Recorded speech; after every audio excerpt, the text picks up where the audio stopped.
Good afternoon. It's Wednesday, the 31st of July, 2024, just after 1 o'clock. Welcome to UK Column News. I'm your host, Mike Robinson. Joining me by video link today, we have Vanessa Beeley in Damascus and Charles Malet. Charles, welcome to the programme. And we're going to get kicked off with use of force by the police, but with Southport and the Manchester situation in mind. Thanks, Mike, and good afternoon all. Yes, it's been a week full of turmoil and grief for police and a lot of communities around the country. And I think it's brought out a number of issues that people have either not perhaps understood fully or have been led towards a particular point of view, perhaps by influences from elsewhere. And I thought the first thing to look at would be the use of force. And this pertains particularly to the incident that was filmed at Manchester Airport just over a week ago, in which it was apparently put out that an authorised firearms officer had used what appeared to be gratuitous force. There was then further context in that a bungled arrest attempt had effectively gone wrong, and a frenzy of violence had been dealt out by two suspects against police, culminating eventually in their arrest. But the point is that the definition here, or at least the application of force, specified by the College of Policing, states very clearly that it may only be used to the extent that it is necessary, proportionate, and reasonable in all the circumstances. And that being the case, I just want to examine very briefly the Manchester Airport situation.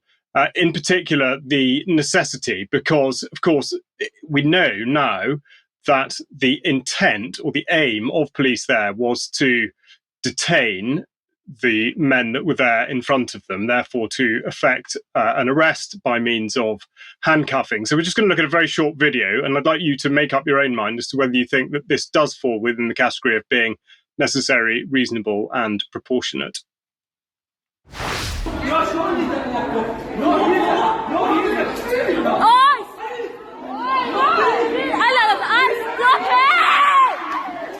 Fucking do anything! Get off him!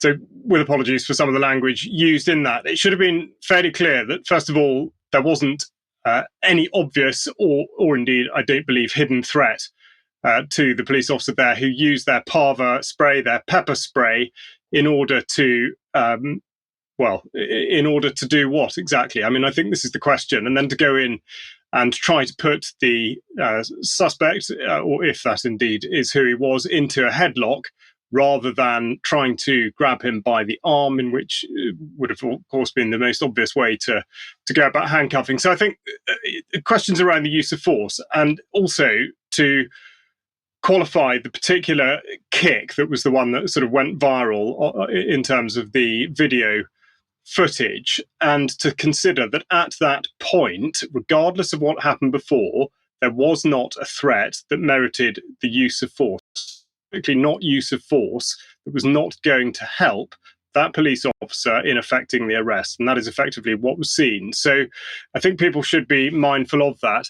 The next thing to consider is the presence of firearms officers in the first place. And we'll just have a quick look at some of the statistics of that come from the government, produced earlier this month, 11th of July.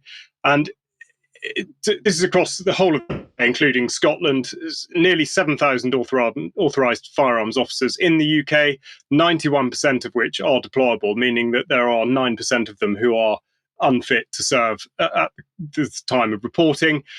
Through the course of the year, there were over 18,000 firearms deployments, which might sound like a lot, but I'll go on to explain exactly what that means in a second. There were 2 intentional discharges. So that means that of those 7,000 firearms officers, only 2 live rounds were actually fired, 10 in the previous year. And you will have worked it out that that means there are fewer than 3 deployments per authorised firearms officer per year. Now, the point of drawing those statistics out is that it means that situations like the one that unfolded at Manchester Airport often look like there is a requirement for firearms, and that's not the case. A firearms deployment is one in which there is deemed the necessity for an armed response. And yet, because they are, in effect, enormously underemployed, because by per officer, they're only actually demanded on average 3 times in an entire year.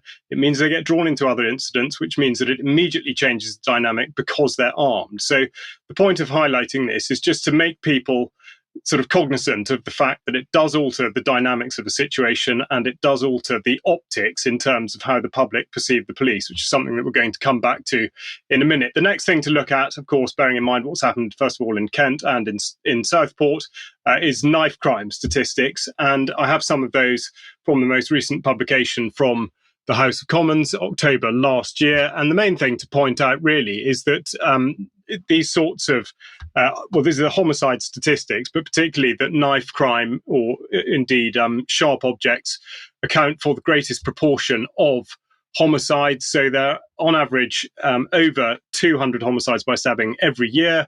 And we can see that 38% of them are made up by sharp objects. The urban areas, which of course are the places we're all being pushed towards as there's a drive to move people out of the countryside, but there's a much greater concentration per capita of stabbing offences in urban areas.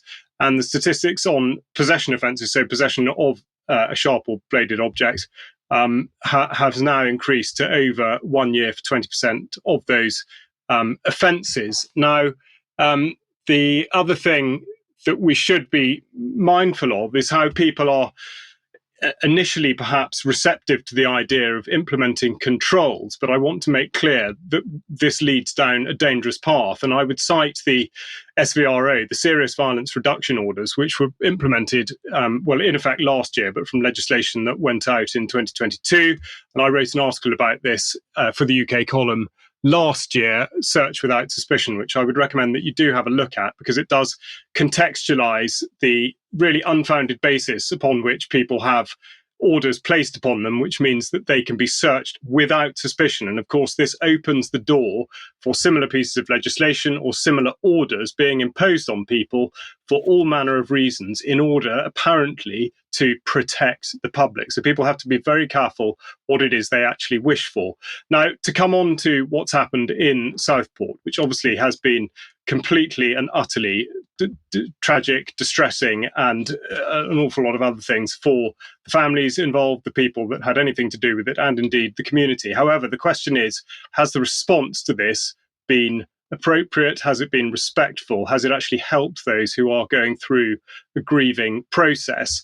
And I would just like to take a look at somebody that Brian was mentioning in the news on Monday. This is a post on Telegram from Tommy Robinson News, in which he describes the violent disorder there as being justified anger. He says, after reports of a man wearing a balaclava in possession of a knife near a vigil in the town centre, locals are venting their anger and frustration at the police in the aftermath of 3 children being murdered by an unknown assailant. So these are the same people who were effectively cheering on the armed police officer for kicking dark-skinned person in the head last week, are now saying that police should actually be attacked by those that are apparently in a state of grief. And we'll just have a quick look at a video to highlight exactly what it is that I mean in terms of the response in Southport last night.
Charles, I think it's just important to say that, of course, those generally were not local people. In fact, the local community has been quite upset about what happened last night. And some of the comments I've seen this morning saying we're a community in grief. We don't deserve to have the memory of the children besmirched. What have the police done? Why take it out on the police? And I saw posts on social media yesterday calling for people to attend last night.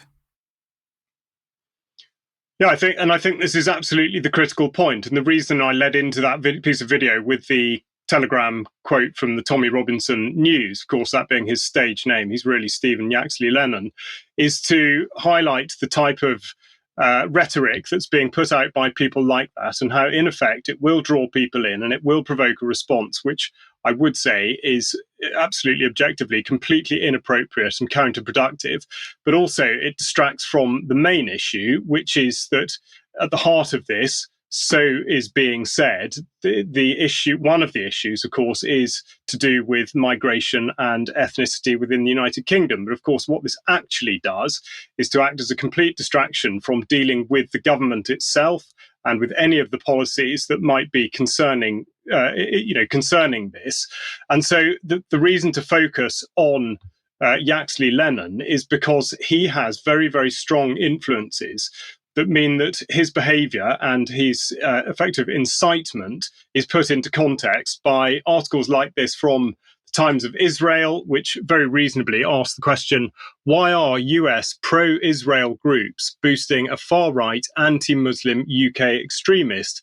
And some of this goes back for a few years, but we have here the Middle East Forum, which said that they supported him back in 2018 via means of funding and other activities. They describe themselves rather euphemistically as being focused on ways to defeat radical Islam, to work for Palestinian acceptance of Israel, and to develop strategies to contain Iran. Now, obviously, I think we know from Vanessa's reporting in particular what exactly that really does mean, but also worth pointing out their mission is to promote American interests in the Middle East. And yet this is exactly who Yaxley Lennon is affiliated with. We've also got the Gatestone Institute, which has supported him, again, back in 2018.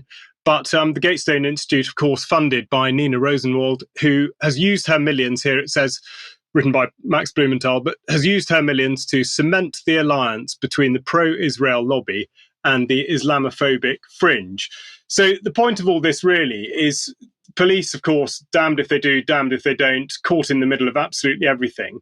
But the wider point is the relationship that communities have with each other, whether or not they're being distracted by particular issues, and in effect people are being programmed to respond to a certain thing in a certain way, which detracts from the real issue at hand.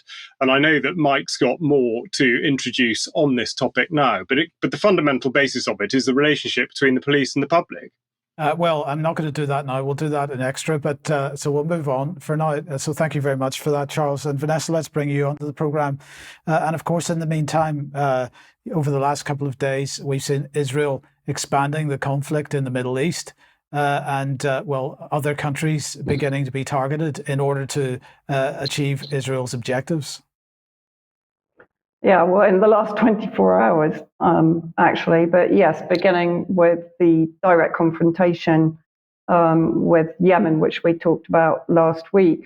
So this is a photograph of an area called Majd al-Shams, which is actually a town or village that is divided between Syrian territory and illegally occupied Israeli territory, the occupied Golan territories, which were illegally annexed in 1967 and are recognized by the UNGA as being illegally annexed. And there, a couple of days ago, there was an attack or there was an incident in a playground in Majd al-Shams, which killed 12 children and youth members of the local Druze community. And basically what happened is, if we just have a quick look at the context inside that article, basically there were, as I said, 12 children in the town in the occupied Syrian Golan Heights. On July the 27th, put Hezbollah and Israel on the brink of a wider confrontation once again. After the attack, Israel announced that the explosion that killed the 12 children was caused by an Iranian-made rocket fired by Hezbollah. The Lebanese group denied vociferously the accusation and said the explosion was caused by an Israeli Iron Dome round that malfunctioned, which is the far more likely incident, because there would be no point in Hezbollah targeting what is effectively a Syrian town occupied by the Israelis. And in fact, when various Israeli officials tried to attend the funerals in Majd al-Shams, they were booed and told to leave in no uncertain terms. And this is just a short video of Netanyahu's reception when he tried to attend the funeral ceremony in Majd al-Shams.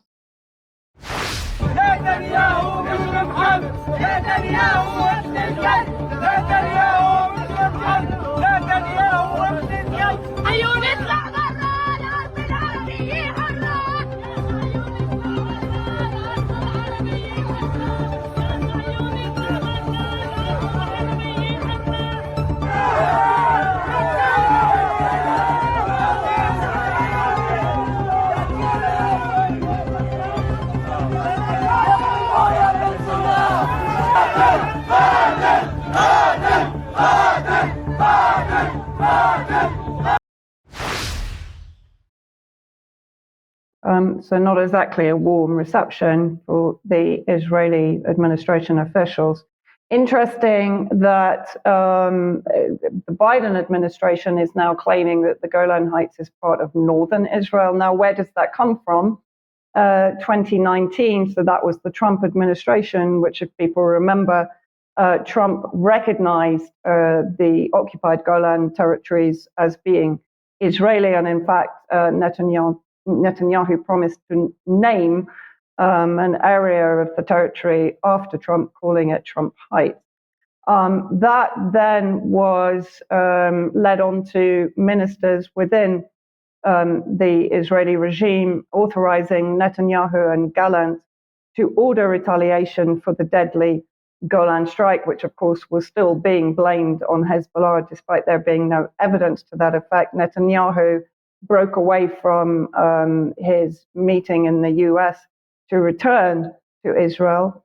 And then basically what happened at 9 p.m. last night, there was a blast or a targeting, an assassination in the southern area of Beirut, which of course was targeted a few months ago, killing a Hezbollah commander, a Hamas commander in a similar area. But this blast was actually in a heavily populated residential area and directly behind one of the biggest hospitals in the area. So I just put together some of the video that was taken of the targeting.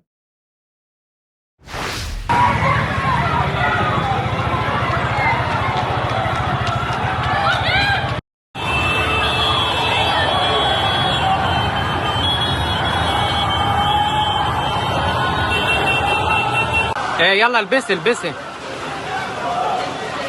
في عالم، في حدا على الارض هناك، ما حدا من نزل.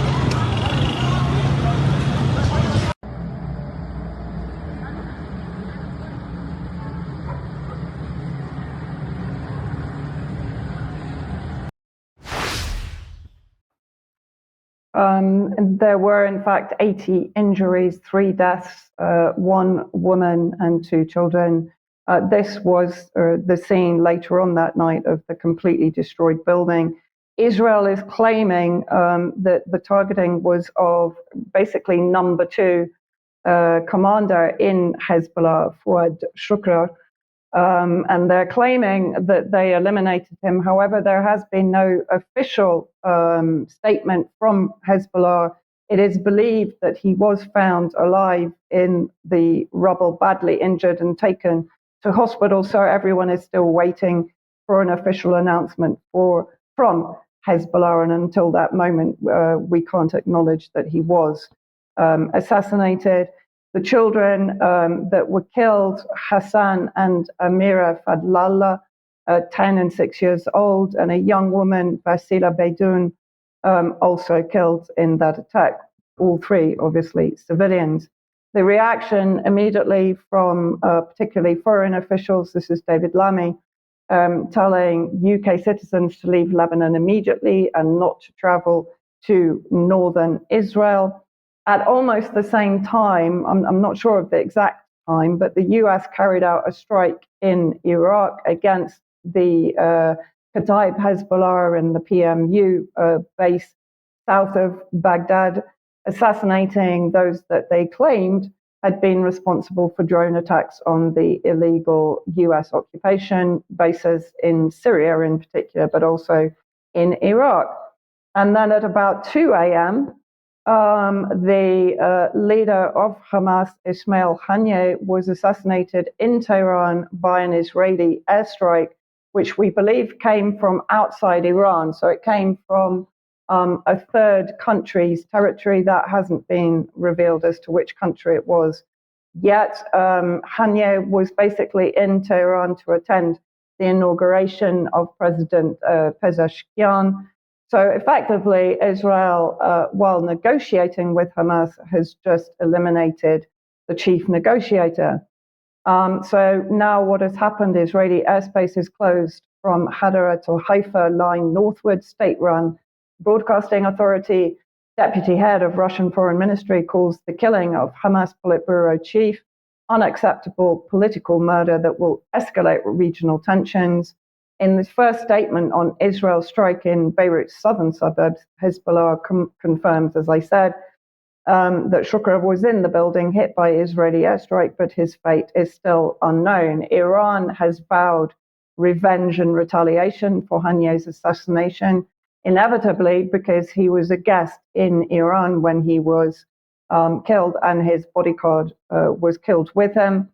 There are reports that the US is shifting its assault ship to the Mediterranean to deter an escalation of the Israel-Lebanon conflict. The amphibious assault ship USS Wasp entered the eastern Mediterranean this week as the US positions warships to try to keep fighting between Israel and Hezbollah in Lebanon from escalating into a wider war. And allegedly, those boats are there to evacuate civilians if necessary. But I'm sure people can imagine what else they may be there for. So I think we're facing really an inevitable expansion of the war.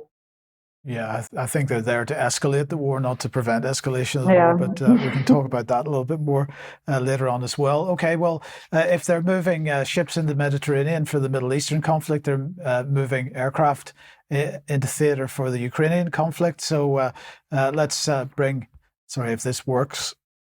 There we go. So let's bring a little bit of video on screen. So for the first time, NATO is extremely happy. So this is their words. For the first time, US strategic bomber aircraft have been deployed to Romania. 2 US Air Force B-52H Stratofortress aircraft have arrived at a Romanian airbase. They'll be undertaking flying missions with NATO allies and partners to synchronize capabilities, tactics and procedures. The 2 B-52s have deployed from Barksdale Air Force Base in Louisiana in the United States.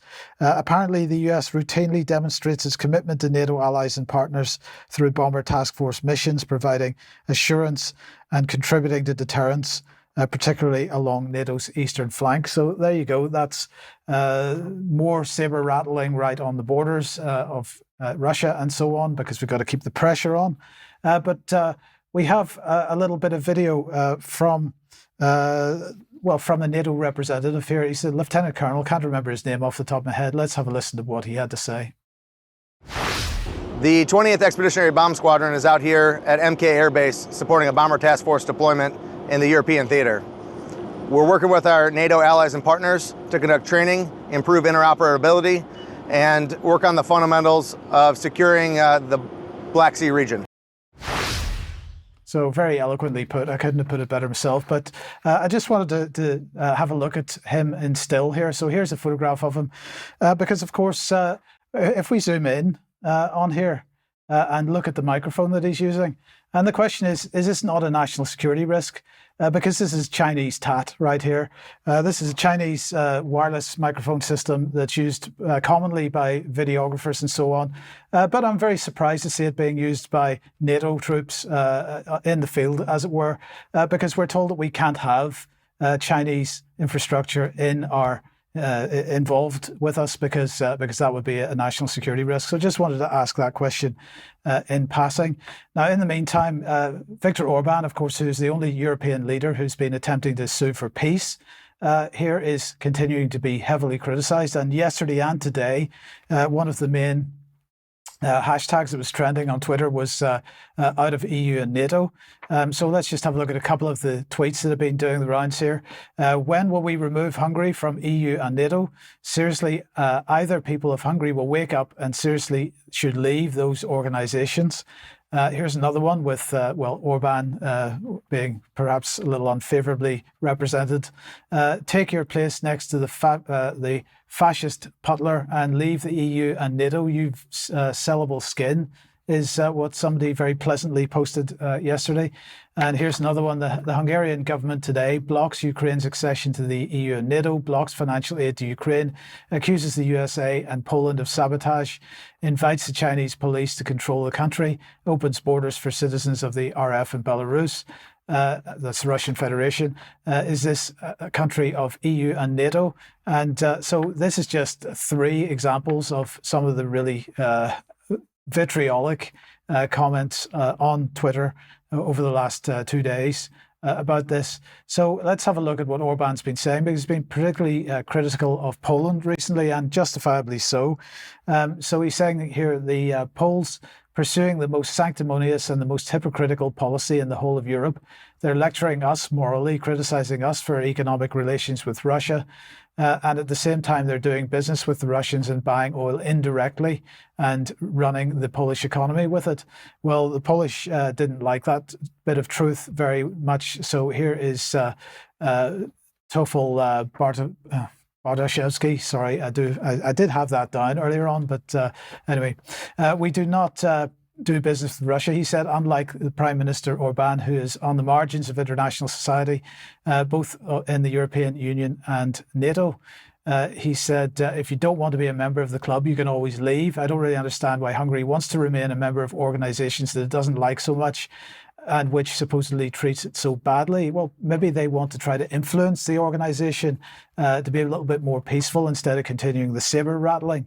In the meantime, in Polish radio, Hungarian PM's selfish actions lead to isolation. So they're basically continuing this same narrative.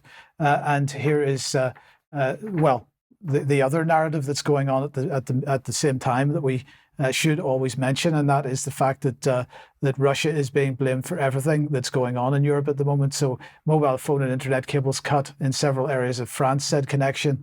And of course, that was all that nasty Vladimir Putin that did it personally.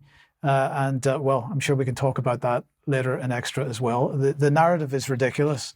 But in the meantime, anybody that's attempting to take a peaceful path is absolutely being vilified for it. Calls for the country to be removed from the EU and from NATO, and more calls for war. I don't know, Vanessa, if you've got any thoughts on that briefly, just before we move on. Well, yeah, I mean, we just seem to be hurtling towards an expanded war scenario on all fronts, and nobody's capable of putting the brakes on it, is how it appears. Well, I think 1 or 2 are capable. I think everybody else is absolutely determined that they don't succeed, and that is exactly. That is the danger. Okay. Thank you for that. Now let's move on. If you like what the UK Column does, you would like to support us, the place to go is support.ukcolumn.org. A membership is only £5 a month. It does help us massively if you're able to do that. And of course, if you do that, you can join us for Extra after the news programme. So please do join us if you can. Be the algorithm, because we are increasingly censored, as many others are. ukcolumn.org and ukcolumnextracts.co.uk are the main places to go for content. Of course, we are kicked off Facebook, and Facebook continuing to be absolutely determined that we don't get back on again. And we should just mention that we've been experimenting. We've just been playing with YouTube again in the last couple of days, and already had a video removed from it, unsurprisingly perhaps, but we're just having a little bit of fun with YouTube at the moment to see what happens. In the meantime, pick something up at the UK Column shop if you can. Lots to get hold of there. And one new item that'll go on this afternoon that we'll talk about in a second. But again, if you haven't picked up Your Life in Their Hands yet, please grab a copy of this. Give it away as a gift to friends if you possibly can. We want to get this information out as far and wide as we possibly can. Yesterday's interview with John Bodwin. This is the one that got taken down from YouTube yesterday, of course, because this is allegedly medical misinformation. We all know that it is no such thing because it's based on government statistics as usual. But nonetheless, YouTube didn't like this one. So if you haven't seen that yet, do watch it. That's on the website now. And tomorrow at 1 p.m, Brian will be speaking to Natasha McCallum, who is under the Gutsy Women series. And of course, she was in the Frenethi house with her video camera. We showed a little bit of that on Monday's program. Get the interview for that 1 p.m. as usual in the usual places tomorrow. Freedom Music Festival 2024 is taking place on the 23rd to the 26th of August. This is Hope Sussex behind this. And Katie Jo Murfin will be with us on Extra to give you more details of it. So please stick around if you're on Extra. If you're not a UK Column member and you won't be joining us for Extra, we will be making that segment available to everybody after the programme. And finally, a reminder of 19th of October 2024. The tickets for this will go on sale this afternoon. We're going to say they'll be available from 5 p.m. this afternoon, so keep an eye out for that. We will be relaunching the Media on Trial brand at that. UKC will, of course, be represented there, and we will be announcing many more participants, or several more participants in the coming days. So tickets on sale this afternoon. Okay, where does that take us then? We're just calling this legal manipulation, Charles.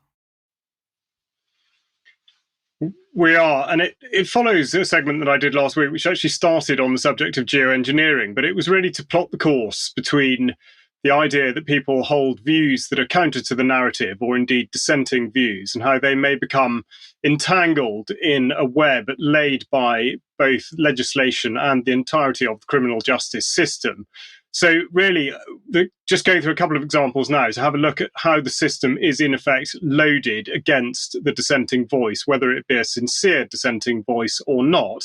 And for the first example, we do in fact go back to Tommy Robinson, Stephen Yaxley Lennon, because within the last week, he has been arrested in a very well publicized sense for what were called terror offences, or at least under terrorism legislation. And I just wanted to clarify the situation, because in actual fact, this was under the Terrorism Act 2000, but specifically under Schedule 7, which bears looking at in closer detail because of what it actually enables. Now, Schedule 7 provides police officers with unique powers to examine people who pass through the UK's borders.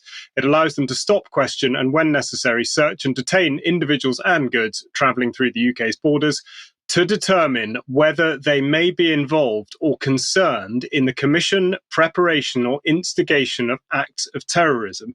So as you can see from that first bit of text, it's quite wide open. It goes on to say the examination of an individual under Schedule 7 is not conditional upon having grounds to suspect that that person of being engaged in terrorism, but the decision must not be arbitrary. There are a range of safeguards and measures in place to ensure appropriate use of the powers.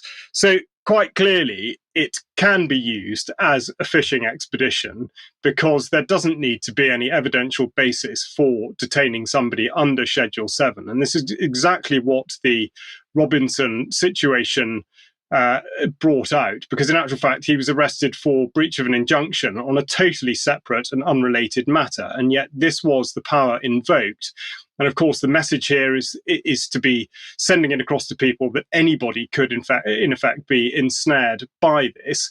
The next thing to look at is effectively a misrepresentation by him, whether intentionally or not, of his right to silence. He released a video after this in which he spoke about having been compelled by police to answer questions. Now, that is not actually the case. And we look at the rights under the Terrorism Act 2000 that you have whilst detained. Your right to remain silent if you are asked questions about your suspected involvement in the commission, preparation, or instigation of acts of terrorism. You do not have to say anything. However, it may harm your defence if you do not mention when questioned something which you later rely on in court. Anything you do say may be given in evidence, which in effect is the standard caution, just with a little bit of additional text for the Schedule 7 preparation and commission of acts of terrorism. So whilst clarifying that there is still the right to silence, what he, I think, was actually referring to is the compulsion under the Regulation of Investigatory Powers Act 2000, was the compulsion under Section 49 of a notice to disclose. And in effect, this means that if there's information that police say that they absolutely require, then you are compelled, effectively at pains of a criminal sanction, to give up that password or whatever it is to allow somebody to access the particular piece of information. So we'll just look at the Ripper Power Act of 2000, but within it here, the power to require disclosure. A disclosure requirement in respect of any protected information is necessary on grounds falling within this subsection if it is necessary in the interests of national security,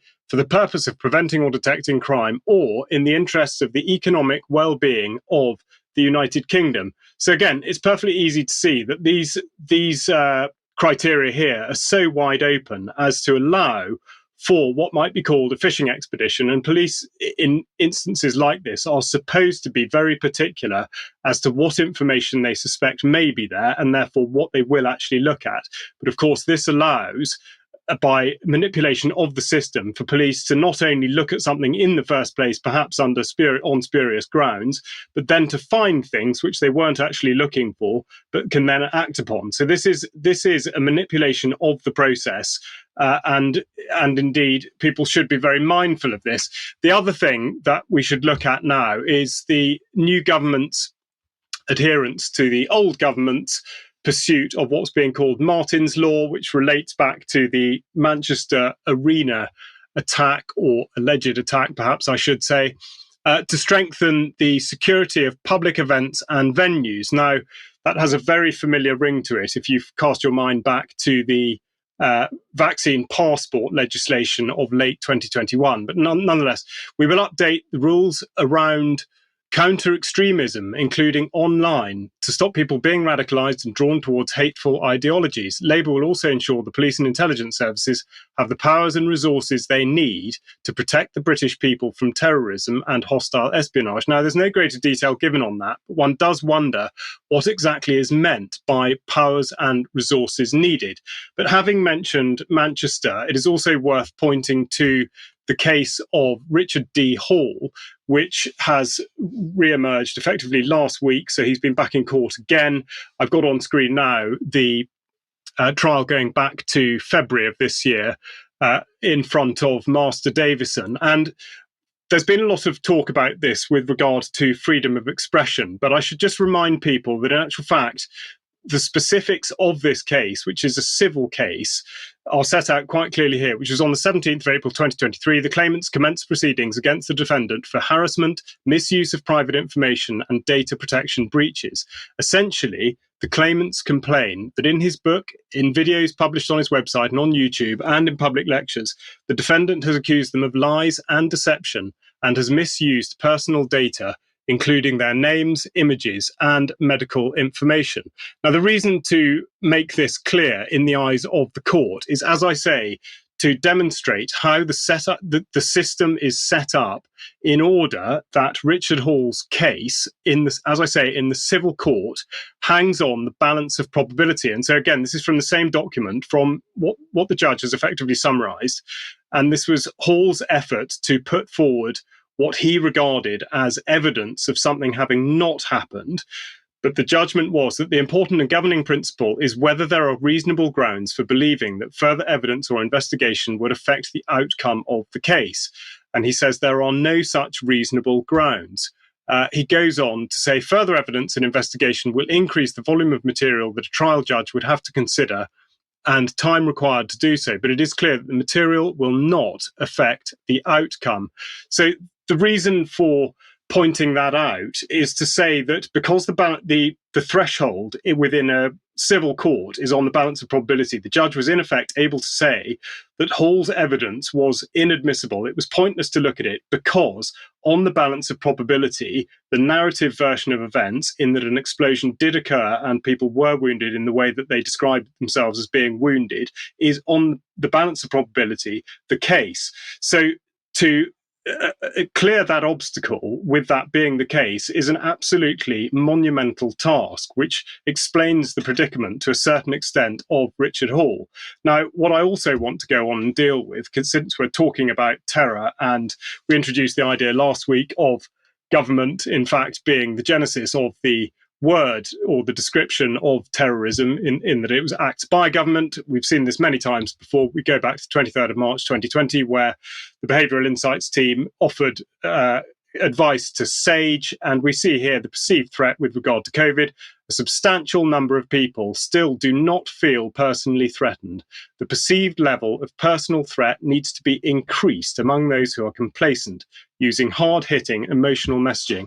And I'd like to set that within the context of the Terrorism Act 2000, and in particular the definition of terrorism, which specifically says that terrorism means the use or threat of action where the use or threat is designed to intimidate the public or a section of the public, and the use of the threat is made for the purpose of advancing a political, religious, or ideological cause. So rather than get caught up in exactly what the government is suggesting may be qualified as a terrorist attack or terrorist activity, we should really be looking at the government itself and the way in which it's dealing with its citizens. Charles, thank you very much for that. And sticking on a related topic, which of course is censorship, I want to bring this on screen because we've been talking about AI quite a lot over the last number of months, and a number of mainstream news outlets have been highlighting the problems with AI. And so this is the BBC with their headline, "Why Google's woke AI problem won't be an easy fix." They're talking about the fact that these large language models are hoovering up all kinds of data from the internet. And of course, most of that data is biased. We've got another article here from Rolling Stone. The right is absolutely terrified of woke AI. So I thought this was quite ironic because the right is absolutely terrified of what's being described as woke AI. So it's perhaps ironic that Fox News has published this article, Mastering the Art of Brainwashing, China Intensifies AI Censorship. China sees AI as a means by which to change people's minds, leading expert says. I'm going to suggest another scenario. It's not just the right that is worried about woke AI and certain ideologies being promoted through AI. It's also the left, and China represents that left, perhaps. So maybe China is more worried about the fact that unrestricted AI is going to be bringing ideologies from outside China into China that may not be the best for Chinese society, never mind the Chinese government itself. We can talk a little bit more about that later as well. But sticking with censorship then, GB News was publishing this yesterday, End of Free Speech in Wales. GB News permanently banned in Senate after major censorship. And this is about the internal television network. So inside the Senate building and the various offices and so on, there are televisions there and they receive television signals. And the Senate has decided that GB News's broadcasts are no longer welcome on the internal television network. And so they've kicked it off. They did this last November, actually, but they've decided to make this a permanent thing. So this was a petition which apparently didn't seem to get any traction, but nonetheless, stop the ban on GB News in the Senate from last November. And this is what the presiding officer said, Ellen Jones. "Please understand and respect my attempt to protect women and men working in the Senate from having to witness."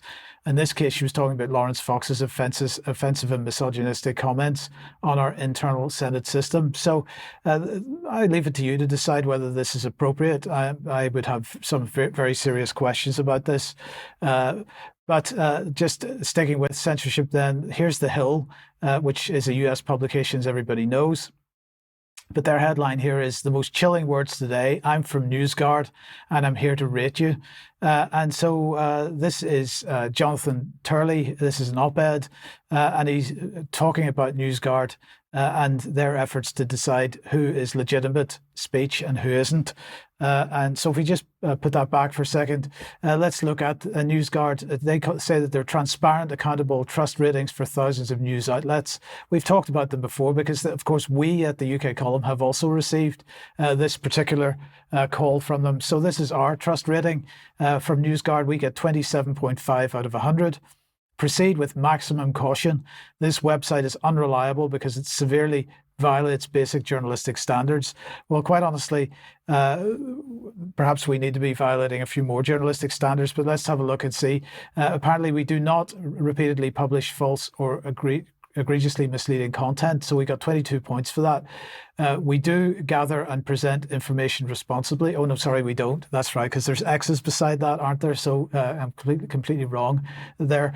Regularly corrects or clarify errors. We don't do that, except I just did do that, didn't it? So they got that wrong too. But anyway, handles the difference between news and opinion responsibly. Avoids deceptive headlines. Well, apparently we do avoid deceptive headlines, so that's one thing. The website discloses ownership and financing. We don't do enough of that. Clearly labels advertising. Well, we don't have any advertising, so that's fine, and so on. So you can see there. But I'm just going to end by saying, you know, if you want to understand everything that we've just talked about, have a look at the censored page on the UK column website. We have one of our timelines on there that shows the building of this infrastructure. If you haven't seen this yet, please have a look at it, and most importantly, share it. Now, Vanessa, let's bring you back on screen here and back to international affairs and Israel. Yes, another example of the absolute moral depravity of the Zionist regime, entity, and the forces. So people may have seen that there have been riots. In fact, there's potentially been the start of a civil war in Israel itself. Not quite for the reasons that people might expect. So Israeli soldiers, this was in Haaretz, suspected of raping Palestinian prisoner arrested, sparking far-right riot.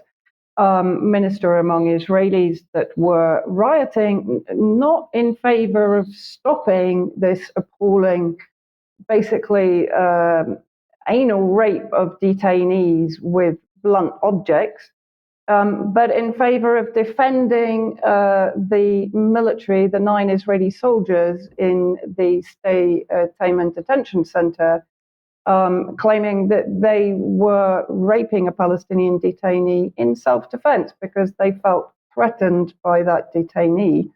Israeli military police raided Stay Taman, but were met with resistance by soldiers who reportedly barricaded themselves into the facility and used pepper spray to defend themselves before eventually being taken into custody.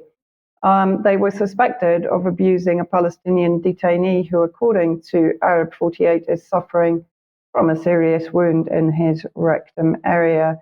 This is not an isolated incident, according to multiple testimonies from former detainees. And so then this was put out by Afshin Ratansi of Going Underground. Israel is descending into civil war on the right of Israeli soldiers to rape Palestinians. The moderate wing rape is wrong and commit genocide by bombing, shooting, and ethnically cleansing them instead. The extreme wing, which is the majority of the current administration, and actually the majority of Israelis, according to many analysts, Israeli soldiers should be allowed to rape Palestinians.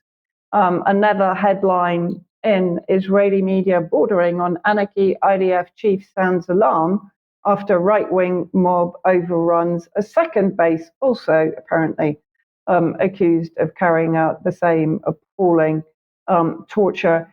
And then I just wanted to show this. This is a video of 2 Knesset members arguing with each other in the Knesset over whether rectal rape should be allowed or not. So let's just roll this. שם שכנראה בגלל איזה שהם טענות של יחס למחבלי נוח'בה, ויש שם אירוע של התבצרות וכולי. הטרלול שהמדינה שלנו נכנסת אליו סביב הסיפור הזה הוא מטורף, וצריך להפסיק אותו, ואני חושב שצריך פה לתת דוגמה אישית, ואני אומר עכשיו, ואני קורא לחברי הקואליציה לעשות כמוני, אני קם ואני יוצא מפה, ואני לא הולך להצביע יותר על שום דבר, עד שהסיפור הזה והטרלול הזה, שיש מי שבפרקליטות חושב שאפשר לבוא ולעצור חיילים על דברים שעושים למחבלי נוח'בה, לא נגמר. אוקיי? ואני מאוד מבקש, ואני חושב שחבריי בקואליציה טוב יעשו, אם יעשו כמוני. אנחנו לא יכולים להמשיך כרגיל. להכניס מקל לרקטום של בן אדם, זה לגיטימי? כן, אם הוא נוח'בה, הכל לגיטימי לעשות לו. הכל!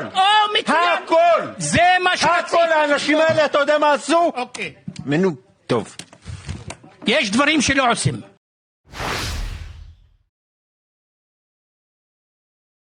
Not quite sure how I follow up after that.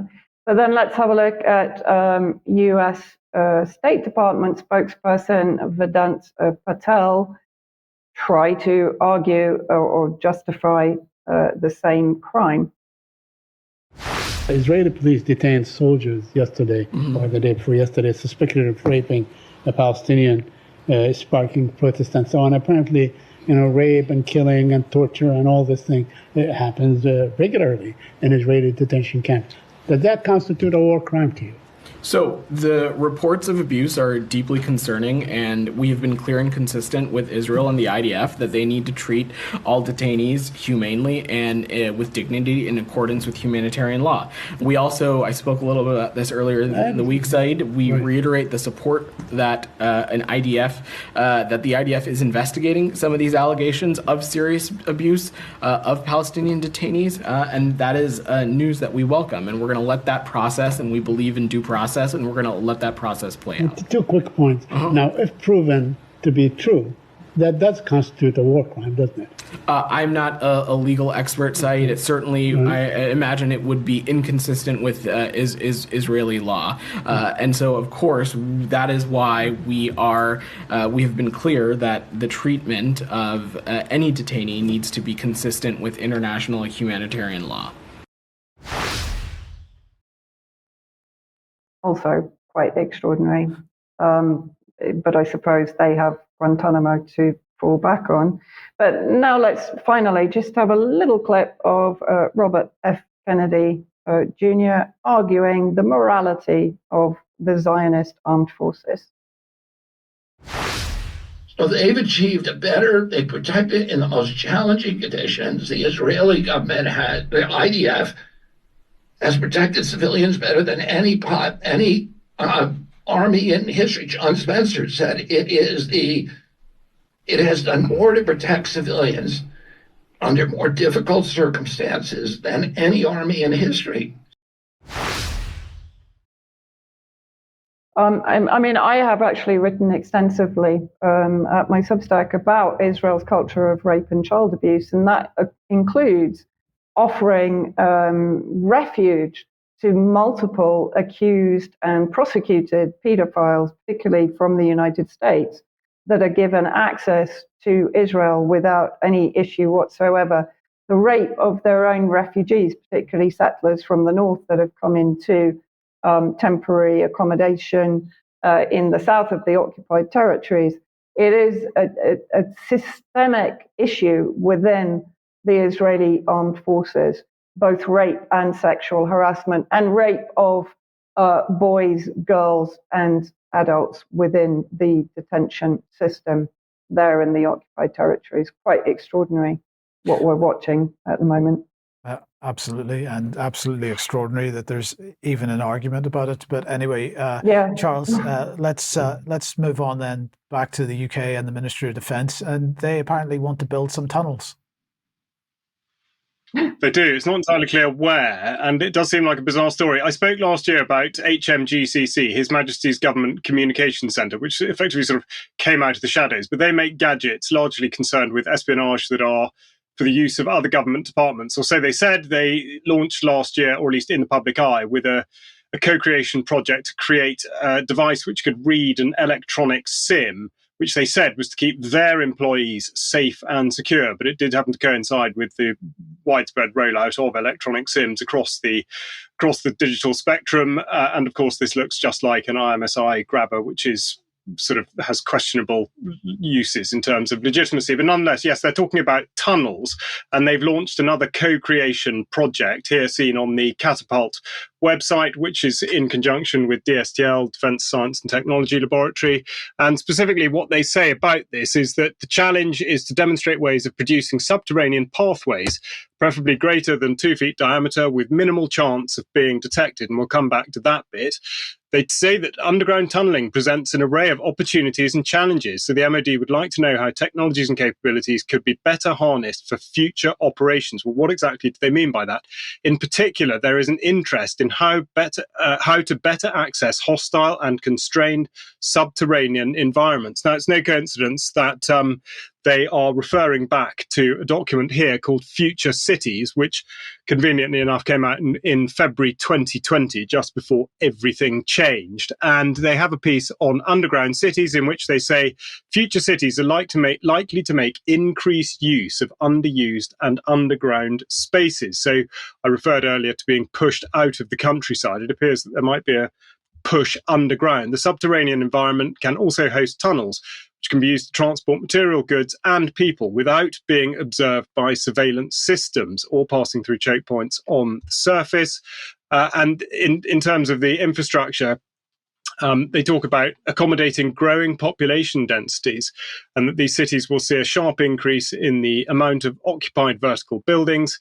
And they finish with a slightly strange sentence: verticality will alter hierarchies and territorial boundaries. I must admit to being not completely certain what they mean by that, but they go on to say that the desire to mitigate pollution and congestion will lead to increasingly controlled traffic management. So we go back to the idea that 15-minute cities are, or at least we're told by the government, not to stop people from doing certain things. And yet here we are in the Future Cities documents.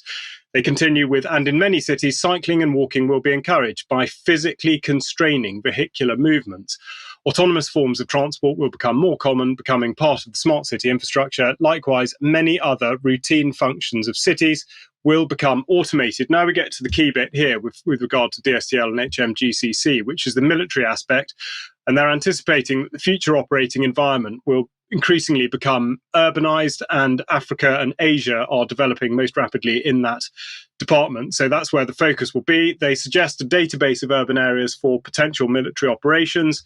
The UK military is to be optimized for urban areas. Presumably tunneling will be part of that, and using tunnels. Smart city presents risks and opportunities, but again, they're not specific exactly as to what they mean by that. And then again, thinking about the new government and their energy policy, we talk about the altered definition of critical infrastructure. And of course, it was Ed Miliband who recently declared that solar would be regarded as critical infrastructure. I should also point out that within this document, tunnels in Syria, Lebanon and Gaza are all cited, as are tunnels in China and Mexico. So they do appear to be sort of telegraphing future intent. And then also just going back a little bit further to last year, we've got the Defence and Security Accelerator. We're going deeper underground. And this one is sort of the other side of it. This is to do with detecting movement in tunnels. So it does look very much like they do want to have a military, if not other capability within tunnels. And just to confirm that this has been sort of going ahead here, we've got 7 Armoured Brigade, the Desert Rats going tunnelling back in July 2022. So quite what's going to happen next, I'm not quite sure, but I will report as and when there's any further information. Brilliant. Thank you, Charles. Okay, and the last thing we'll just mention here is CBDC, because the Bank of England has been publishing more information.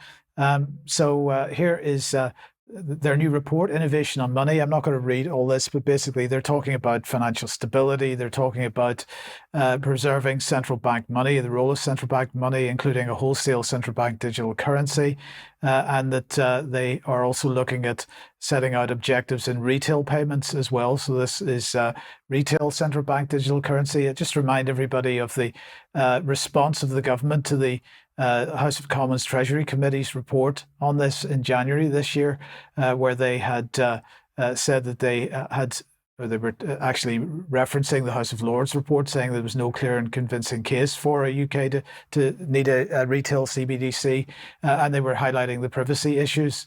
And they had said to address privacy concerns, today's publication confirms that if a digital pound were to be implemented, primary legislation would be introduced, and this would guarantee users' privacy and control. And if you believe that that isn't a lie, then maybe you shouldn't be watching this program. But anyway, that is the previous government's comment. The previous government's comment goes on to say that a digital pound would complement the role of cash, and that £10 of a digital pound would always be worth the same as £10 in banknotes, nothing in other words, and it would be issued by the Bank of England, and it would be easily exchangeable with other forms of money, and it would be accessed through digital wallets, and it would be intended for payments made online, in store, and between individuals. And there would be restrictions, at least initially, on how much an individual or business could hold. And like banknotes, it would be a claim on the Bank of England and have intrinsic value. Another lie, perhaps. So anyway, that was the previous government saying that. But as we all know from Keir Starmer's change agenda, nothing will change. And this will be the policy of this government as well. The Bank of England publishing their latest moves on CBDC, and we watch it with interest.